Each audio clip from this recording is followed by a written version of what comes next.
Hello and good morning, good afternoon, or good evening, depending on where in the world you're joining us from, and welcome to this final session of PMAC 2022. My name is Ashley McKim from the BMJ, and it's a real pleasure to be moderating this final discussion as we reflect back on this year's PMAC theme of the world we want. It brings to a close 5 days of exploring how the COVID pandemic is impacting global health and discussions on how we need to rethink the future of human societies and take practical steps to a fairer, healthier, and more sustainable world. We've the privilege of being joined today by, I think, two of the most impressive thinkers I personally have had the opportunity to meet. Mr. Ban Ki-moon joins us from the Elders, a group of independent global leaders founded by Nelson Mandela in 2007, and brings his 10 years of experience as Secretary General of the United Nations. We're also joined by Mazoon Al-Malehan, UNICEF's youngest ever Goodwill Ambassador, who was forced to flee Syria at the age of 14 and has gone on to advocate for education and women's issues globally. This is going to be an interactive session, so please submit your questions in the Q&A box, which you'll find at the bottom of your screen. Please also share your comments, reflections in this session, and from throughout the week at PMAC in the chat box, which you'll see alongside. I want to start by turning to Mr. Ban for his opening remarks. Mr. Ban, you expertly guided the 193 countries of the United Nations for almost a decade between 2007 and 2016. As we hopefully start to exit the COVID pandemic, I wanted to ask you first to reflect on what you feel are the major challenges that the world now faces. Mr. Ban. And I think you might be on mute. We may just need to unmute you first of all. Thank you, Dr. Ashley McKim, for your very kind introduction and inviting me to this very important last session of the PMAC 2022. And I'm also very pleased to be with Ms. Mazoon Al-Malehan and distinguished guests participating at PMAC 2022, ladies and gentlemen. It's a great pleasure to join you tonight for this closing armchair conversation, a session for the 2022 Prince Mahidol Award Conference. I know that the last few days have been a lot of rich debate and discussions around the world we want and how to build a sustainable, fairer, and healthier society. It's quite coincidence that your theme is world we want. When we were trying to negotiate for the Sustainable Development Goals in early 2010s, that we sent our messages to all the people around the world. The question was, what kind of a world do you want? Through our global media network, that we have received more than 9 million responses from various kinds of people working with other people. And we really tried to sort out among 9 million responses. Of course, they are not all 9 million, all different, but a lot of the same messages. So we were able to have 17 Sustainable Development Goals on 2015. Now, I'm speaking to you today in my role as a Deputy Chair of the Elders, the group of independent global leaders founded by Nelson Mandela, who work for peace, justice, and human rights. And I'm also speaking to you in my capacity as a former Secretary General of the United Nations. I was pleased to see that my fellow elder, Dr. Gro Brundtland, the former Director General of the WHO and the first female Prime Minister of Norway, also addressed this conference earlier this week. I support her emphasis on the importance of securing universal health coverage within the broader context of the Sustainable Development Goals as an indispensable step towards tackling not just the pandemic, but the broader challenges of building a sustainable, fairer, and healthier society. In fact, universal health coverage has been one of the very important agenda. The elders, members of the elders, have been discussing this matter. COVID-19 has dominated the world for 2 years now, and it is clear that it will have a profound effect on public health, economic growth, and social cohesion for many more years to come. I hope it will end very soon, but it seems that we may have to suffer some more years. Aside from the devastating death toll, the pandemic has both highlighted and deepened the chasm of inequality between and within nations. The elders are particularly concerned at how COVID-19 has exacerbated the marginalization and the vulnerability of women and girls, particularly, and the ability to access their rights to justice. In 2021, 47 million more women and girls were pushed into extreme poverty, bringing the total number of women living on the $1.90 a day or less. The number of these people have increased to 435 million around the world. These figures are damning indictment of our collective failure to respond to the pressures of the pandemic with the solidarity, urgency, and commitment to social justice.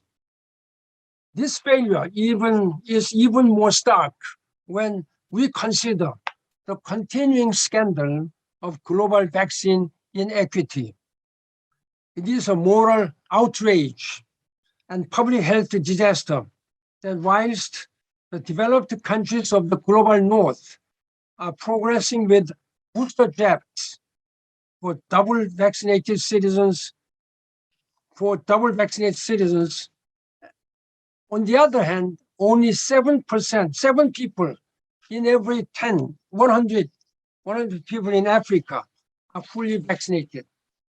After 2 years of the global pandemic, more than 5 million deaths, unprecedented lockdowns, and economic, social, and educational disruptions, our leaders still cannot agree basic principles and policies of fairness, such as agreeing to a TRIPS waiver for vaccine productions at the World Trade Organization.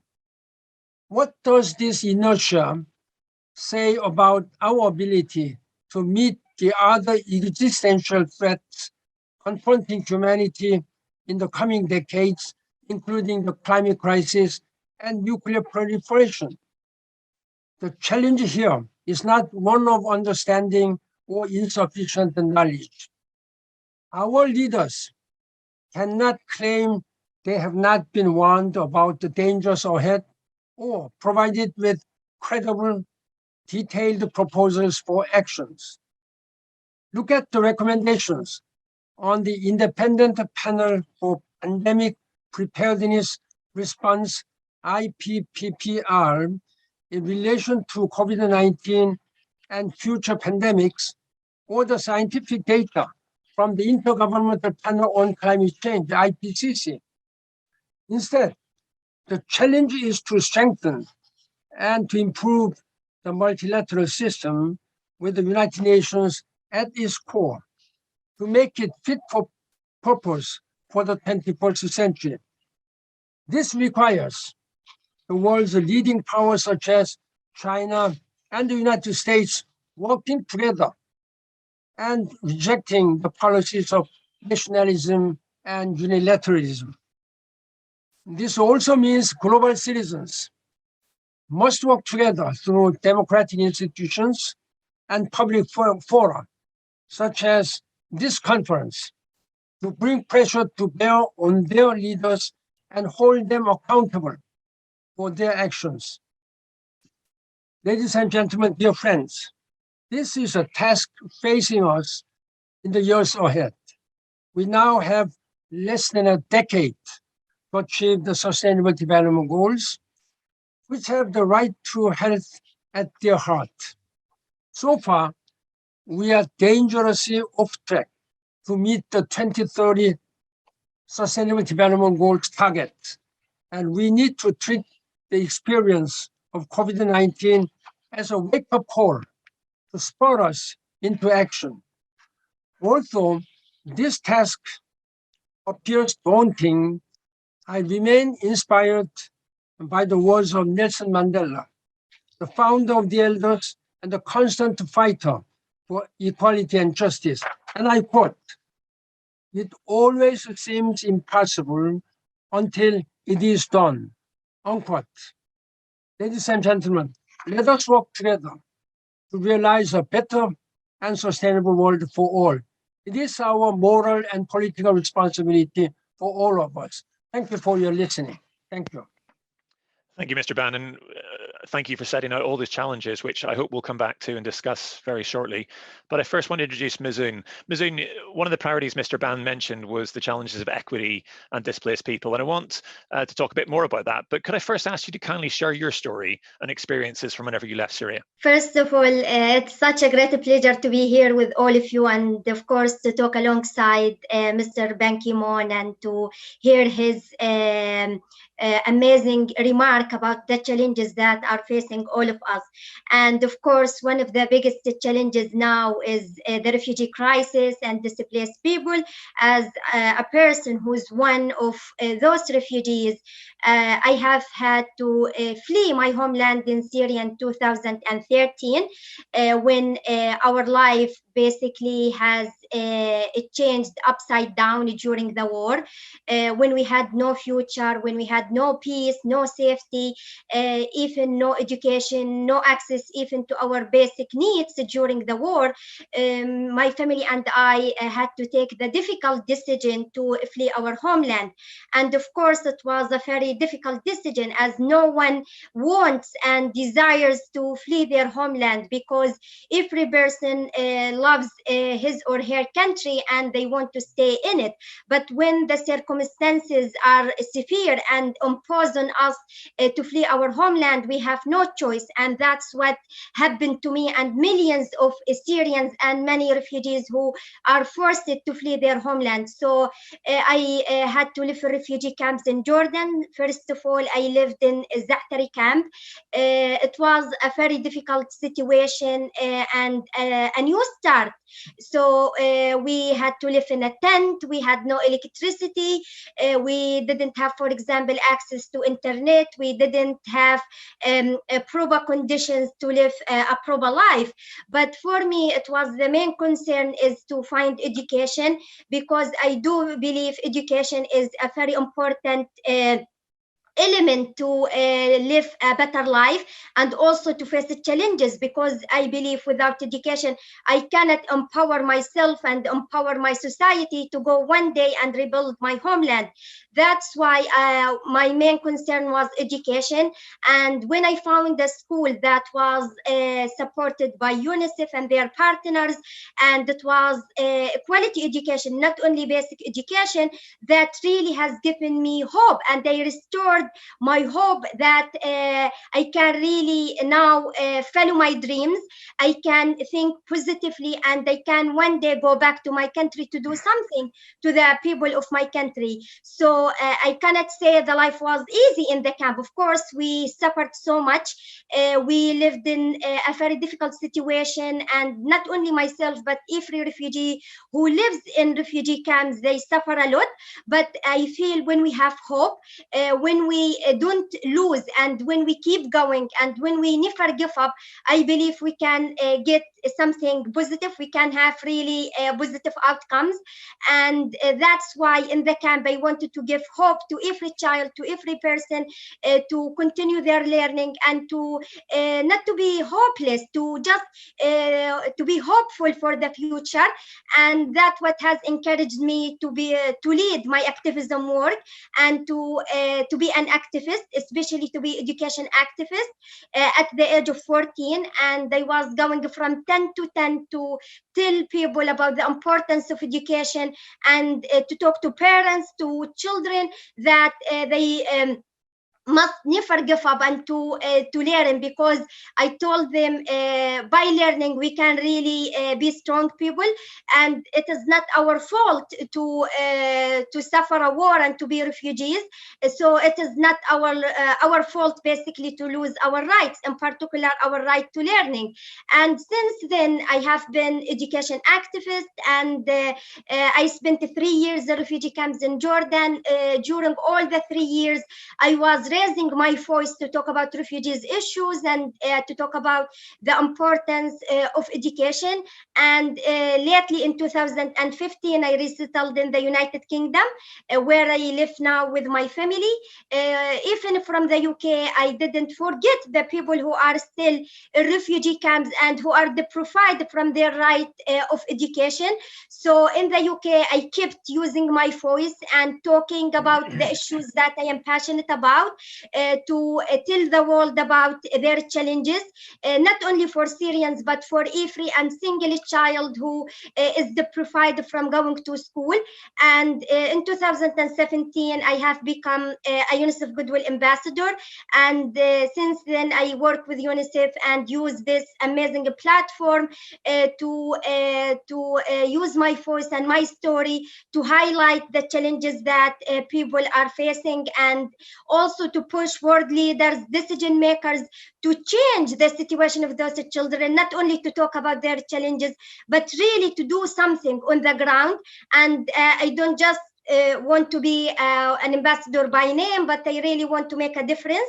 And that's what I'm doing through in attending conferences like this one that really can highlight the challenges of those children, because indeed Mizun's story is not only her story, it is the story of millions and millions who are voiceless and don't have a platform to express about their challenges and their needs.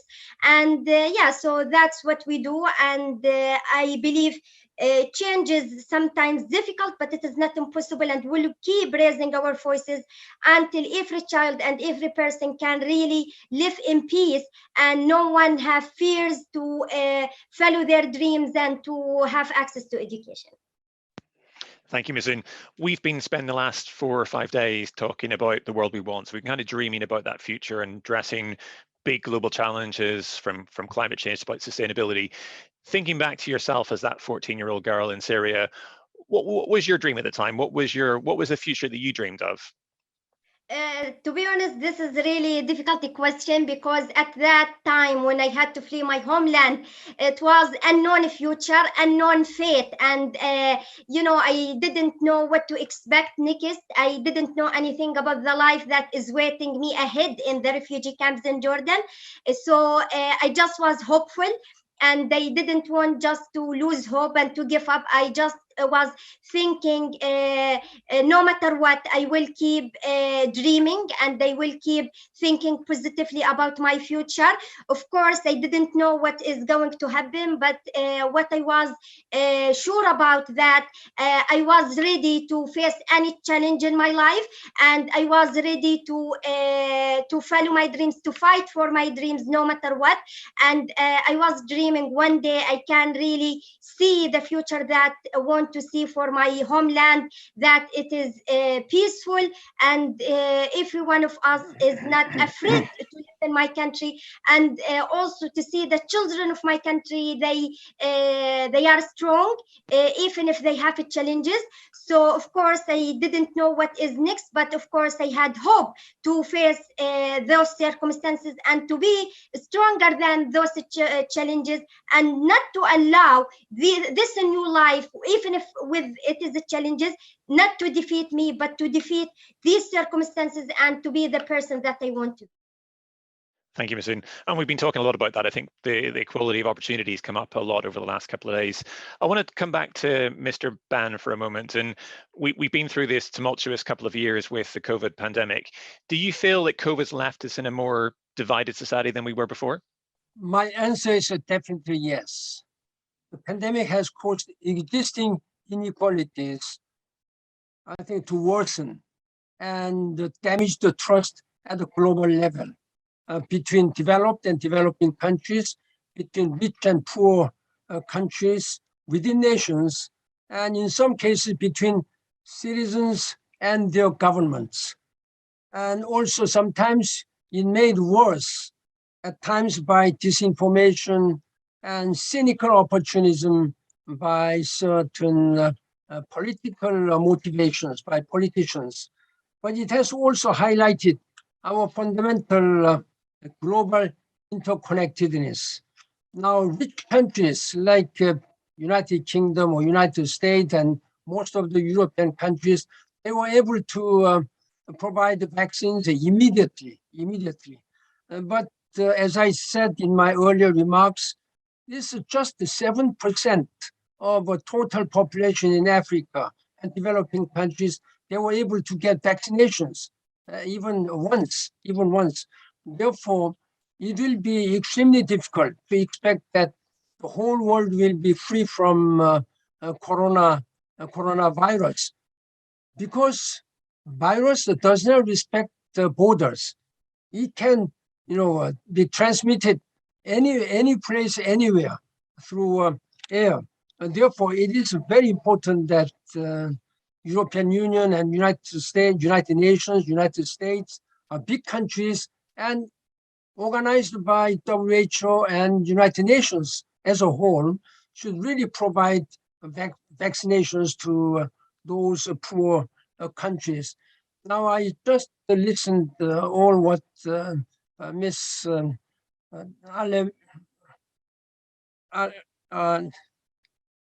Muzun has just talked about her plight. This Arab Spring started in 2011 during my time as the Secretary General.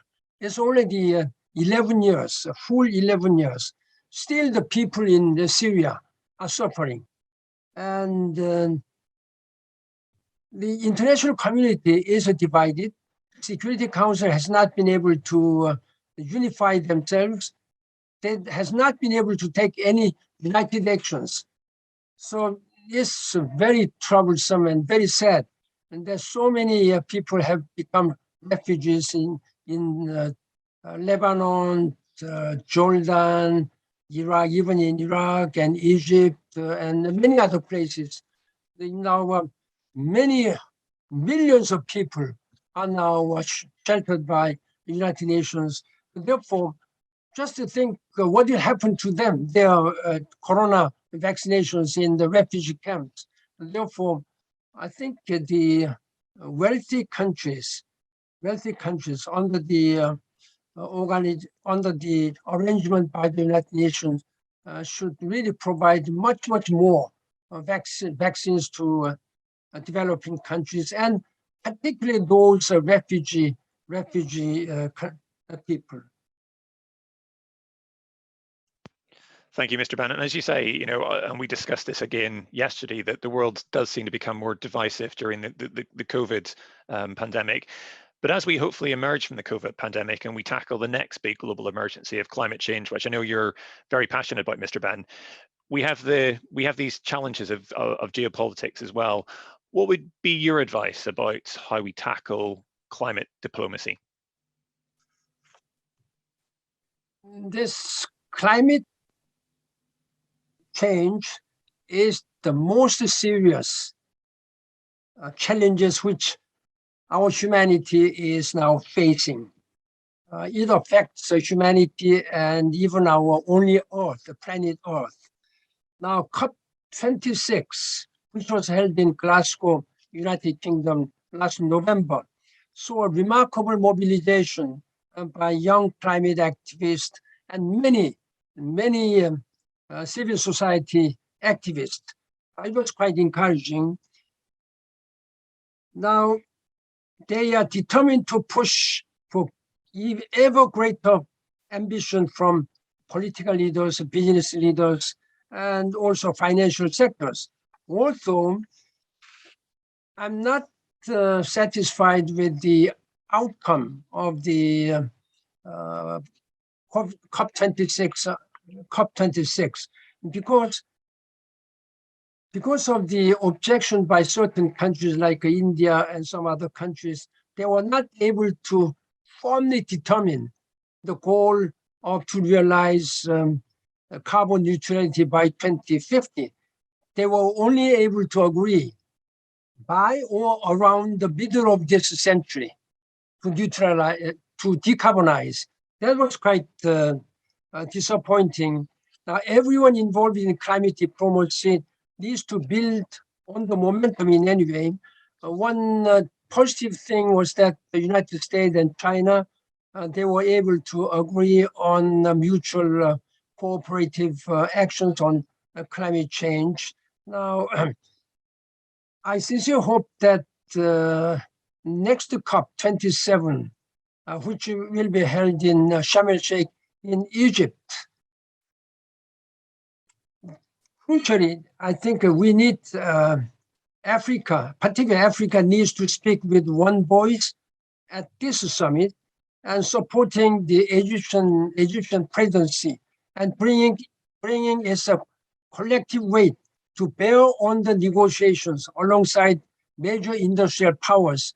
At the same time, I have been urging as a former Secretary General, in fact, that the wealthy countries, OECD countries, must mobilize at least $100 billion to support the developing countries. This is the promise which was made in 2009 in Copenhagen. Now, I think we have been able to mobilize just 80% of this. There is a Green Climate Fund headquartered in Korea, who is mandated to mobilize $100 billion a year. So from now on, they have to provide. Now, one encouraging thing is that they had agreed to agree on the formula, how to provide $100 billion by next year this year in Sharm el-Sheikh. I hope they will do that. The voice of the public health community must be also heard too, which is why I'm very pleased to see that the theme of PMAC 2023 will be climate change and health. Thank you. And I know Alok Sharma, who was the president of COP26 this week, was talking about the progress that was made at COP26 was a very fragile win and had the risk of withering away on the vine. Mr. Ban, do you feel generally positive about the future of how the global leaders will tackle climate change, or do you feel there's a real risk that we might sort of backtrack from where we've got to previously? We cannot go backtrack. Morally, politically, that's wrong. We have to make advance. I know that because of COVID-19, a lot of resources have been spent on this vaccination and treating this COVID-19. So it has a little bit impact on climate issues. But climate, one should understand that why we are suffering from this corona virus, because we have neglected our action to fight back this climate phenomena. The climate change is happening much faster, is approaching much faster than one might have thought. Look at the pace that just a series of wildfires which swept the western coast of the United States, and even flood, which swept through Germany and Belgium and all this Central European. I was told that the flood in which swept Germany was the biggest one in 1,000 years. The glaciers are melting and sea level is rising. So there is no time to waste for us. We have to take all the actions, giving highest priority, political and financial, and all these priorities on addressing climate change. Otherwise, who knows how long this corona situation will continue. Because of degrading our ecosystems, I think we are suffering. I think we are being punished by the nature. And therefore, I hope that leaders, particularly political leaders, they should have a clear vision, clear commitment that they will make most successful agreement in Sharm el-Sheikh in Egypt this year in November. Thank you, Mr. Ben. And just a reminder, please do send your question and answers through the Q&A box. And if you've got comments as well, either about today's session or the previous sessions during the week at PMAC, do put this in the chat box and we can discuss those. We'll come to the questions in just a minute. Mazoon, I want to come back to you. We've been talking about how critical having good global leaders is for addressing some of these big challenges.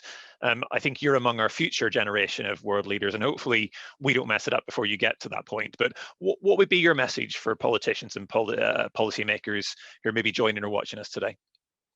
So, like the messages are a lot, but mainly we have to talk about education, because 616 million students who have and remain affected basically by full and partial school closures, which is this disruption to schooling had deficit-taking basically impact on learning, and this number of children who are and the students who cannot really have access to education really affect the future of those children and also their countries, because they must make sure that the schools open, and they must make sure that they provide students with what they need to make sure schools not closed again, because once it is closed, it is going to be a disaster, and the impact is really, really high and negative on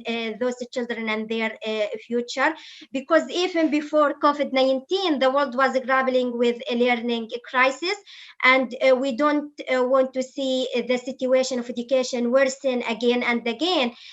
So once we solve a problem, then many problems come up. So I think this is the main message, to make sure every child can learn in a safe environment and not deprived from their opportunity to go to school.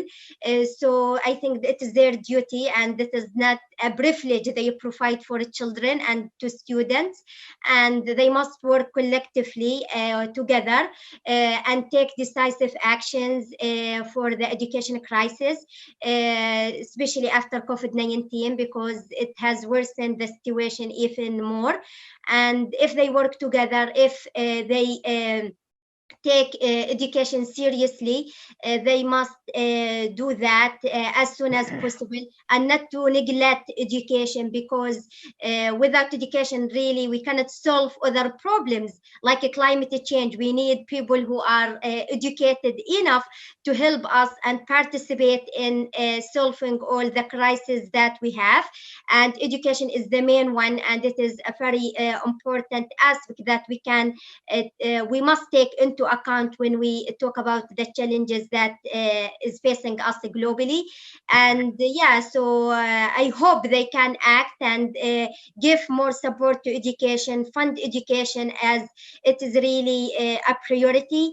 And I hope to see education always on their top priorities, and it is discussed as the main issue when they meet and when they talk about other issues in their agenda. So we hope to see education as a priority. Thank you. I'm going to come to some of the questions and some of the comments that we've had from people in the audience today. I'll come to one with you, Mazoon. First of all, I think you've been a huge inspiration for particularly young girls all over the world as well, of what you've achieved and how you've recovered from what was a really difficult situation. What would be your advice for that 14-year-old Mazoon, that girl in Syria at the time of the challenges you faced in Syria? What would be your advice to girls in a situation like that, and what would be your message? My message for them is to not to give up, and to keep going, and also to remain hopeful no matter what. I know their situation is really difficult, and I cannot really give an advice which is really positive at the time that a child or that girl is going through really devastating situation. So but I want them to remain strong, because they have gone through the same situation but they didn't give up.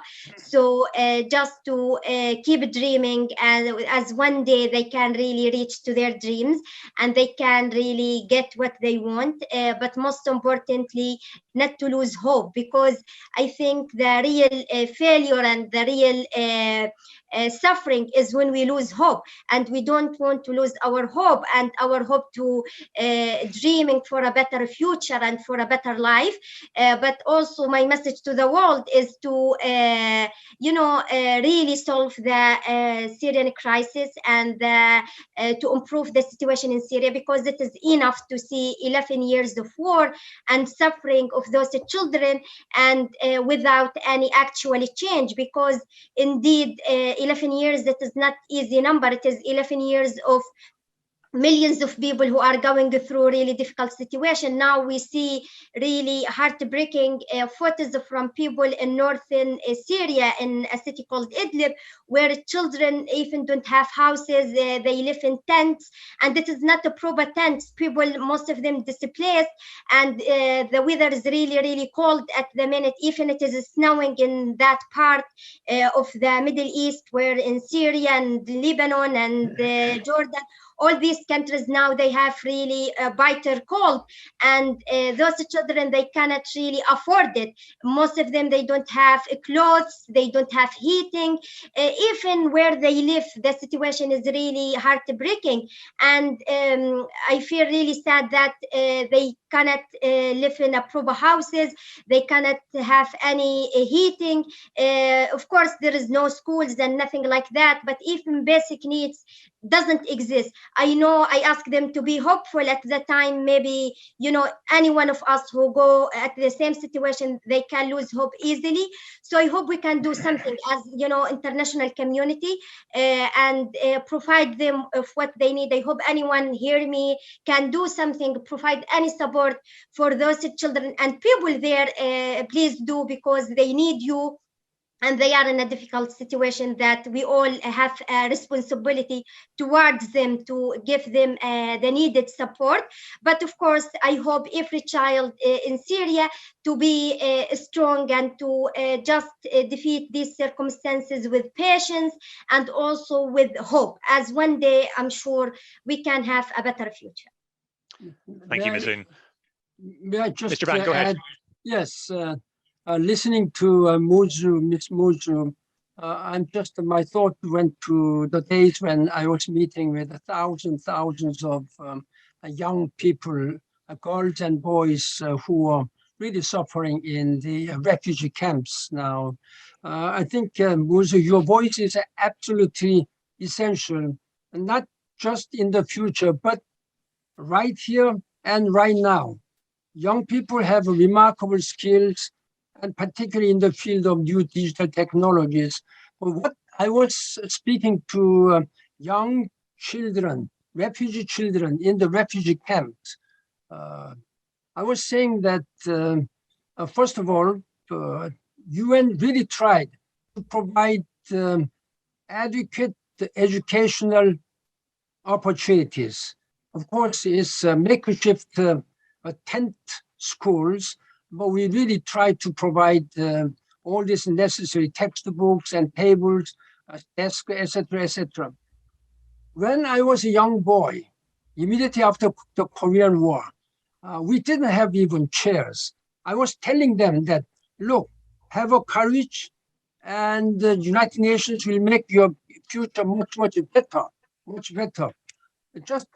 I was speaking about my experience as a young boy, when we were studying on just the ground, without any textbooks, even tables to sit on. Therefore, I really wanted to give a hope. At the same time, I'd like to say something to many young generation who are participating and listening to our discussions. I think you must speak out to your political leaders and business leaders and civil society leaders.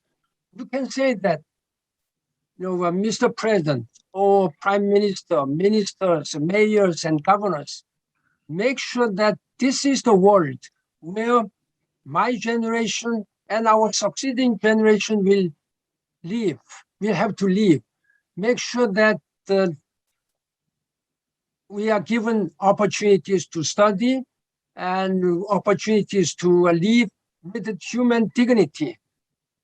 This is what I have been urging young generations. These days, young generations, they're raising the voices to their local leaders. This you can, I think I've been urging them then, challenge your local leaders, challenge your governors, parliamentarians, even your school children, school student, teachers, school teachers. Then what I'd like to really say something which my predecessor, former Secretary General Kofi Annan, the late Kofi Annan, who used to say that, I quote, "You are never too old to learn, and never too young to lead." So you have, a prerogative to speak out to your government and local leaders. Tell them that, make sure that our succeeding generation can live sustainably.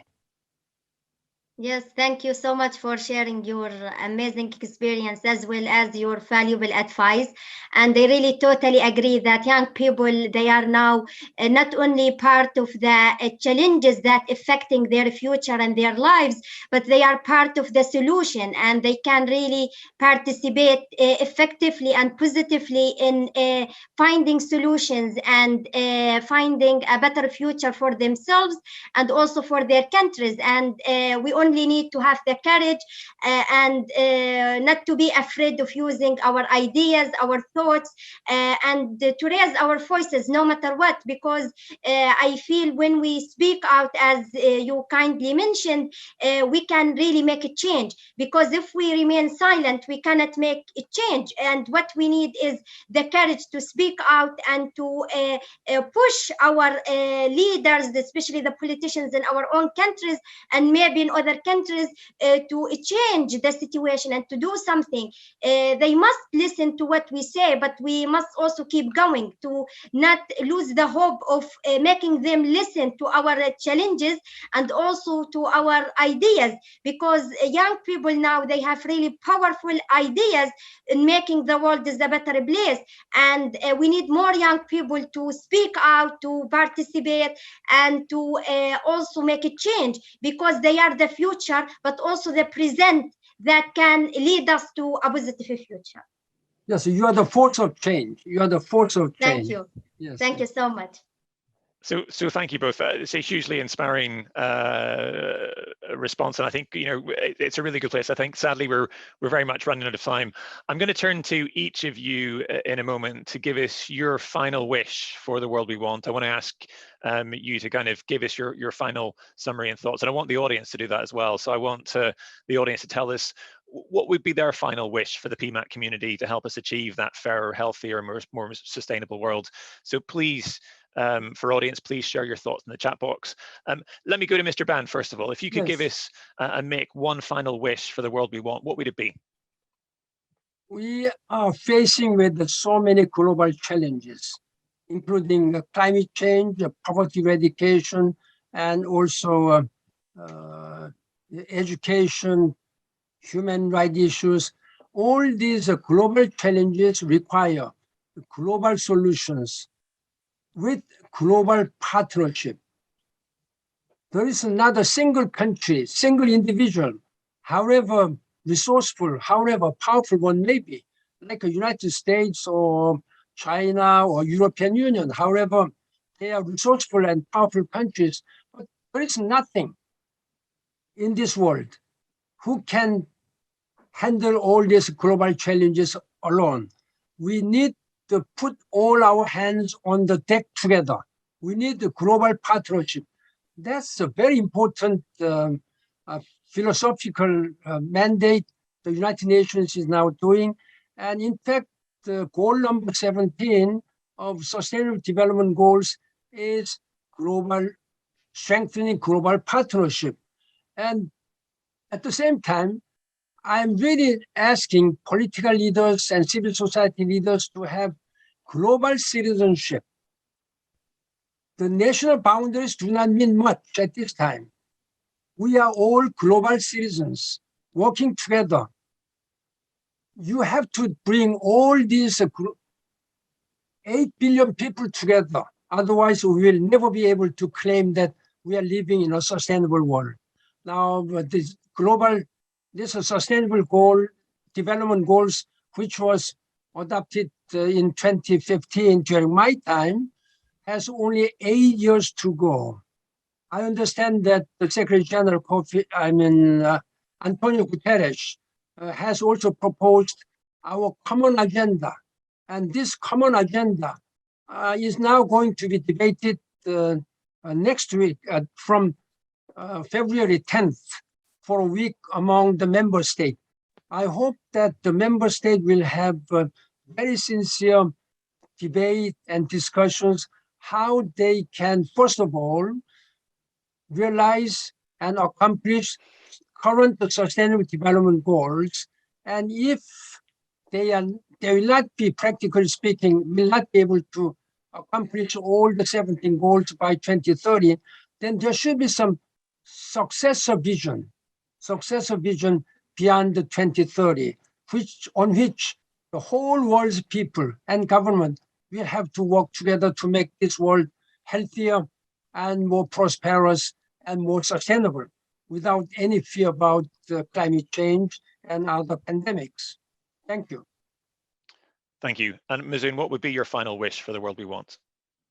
So simply my final wish is to see justice everywhere for everyone, to see a world free from suffering, especially for children, and also to see people who live in safe environments, no conflicts, no wars that really make them afraid of their future and also afraid about their lives and their loved ones. I wish to see every person can have access to their rights, in particular their right to education, and to just have more unity and to work together to make our world a peaceful world, not a scary world. We don't want to see more wars, more suffering. That's something I don't wish to see. So I just wish more peace and justice everywhere. Thank you. And that's a perfect note to end on. Sadly, that's all the time we've got for in this session and for PMAC 2022. Thank you to our two honored guests and also to all our speakers and contributors this week. You'll see an evaluation form pop up on your screen just in a second with a few short questions, which would be very grateful if you could complete for us. From all of us joining as attendees this week, I want to say a huge thank you to the PMAC Secretariat for their amazing work, their planning, their coordination that happens in the background that we don't see, and to all the co-host organizations who devote countless hours to preparation throughout the year. On behalf of myself and BMJ, it's been an honor to be part of this. Finally, thank you for joining us. Although we couldn't meet in person this year, we hope you'll leave this virtual PMAC ready to help us create the world we want together. See you in 2023. Okay, thank you very much. Thank you. Thanks. Thank you. So much. Bye-bye. Thank you. Bye. Bye. Thanks Bye-bye. everyone.